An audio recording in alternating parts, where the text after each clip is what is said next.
McDonald's. The McDonald's, at the edge of town, had always been a popular spot, bathed in the glow of neon signs and filled with the familiar scent of fries and burgers. But locals spoke in whispers about the strange occurrences that took place when the last customer left and the clock struck midnight. Alex, a college student working the late shift, had heard the rumors.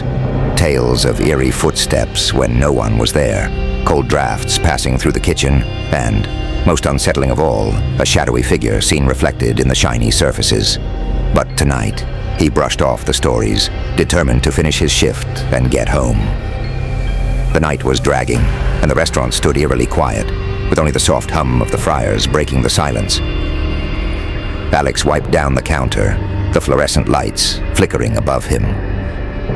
Suddenly, a faint noise came from the play area, a soft giggle, high-pitched and sharp. His heart thudded. He knew the play area should be empty. It closed hours ago. He peered over the counter, scanning the dimly lit space filled with twisting slides and colorful tubes. Empty. He shook his head, convincing himself it was his imagination. He turned back to his cleaning, trying to ignore the chill that crawled up his spine. As he wiped the tables, the overhead speakers crackled, emitting a distorted version of the familiar jingle, slow and warped. The sound made his skin prickle. He glanced up, half expecting someone to be playing a prank, but the restaurant remained deserted. Alex's gaze wandered back to the play area, where a faint movement caught his eye. One of the colorful plastic balls from the ball pit rolled out on its own, stopping at the edge, as if daring him to come closer. He swallowed hard, feeling the weight of the silence pressing down on him. "Get a grip, Alex," he muttered, rubbing the back of his neck. Just as he took a step back, a chair in the corner toppled over with a loud crash. The sudden noise made him jump, and his pulse quickened as he spun around to face the source. The chair rocked slightly before going still. A chill breeze swept past him again, carrying with it the faint scent of something old, musty, like damp wood. It reminded him of the abandoned houses on the outskirts of town. The giggle came again, this time joined by a soft shuffling, like small feet running across the tiled floor. Before he could react, the lights flickered and then dimmed, leaving the restaurant bathed in shadow. The play structure, now cast in deeper darkness, loomed over him like a monster waiting to pounce. A faint, rhythmic tapping echoed from within, as if something or someone was knocking on the plastic walls. Alex took a shaky breath and grabbed the flashlight from under the counter.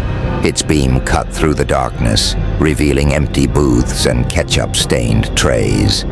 He directed the light toward the play area, and for a split second, he thought he saw a small figure scuttle deeper into the tunnels.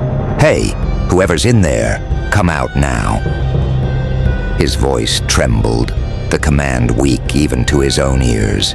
The only response was silence, deep and foreboding.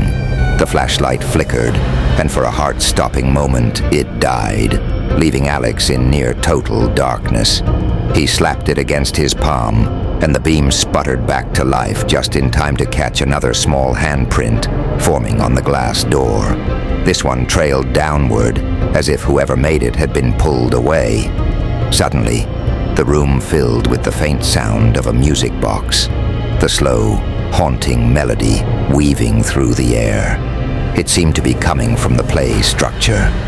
His breath hitched, but he forced his legs to move, each step feeling heavier than the last.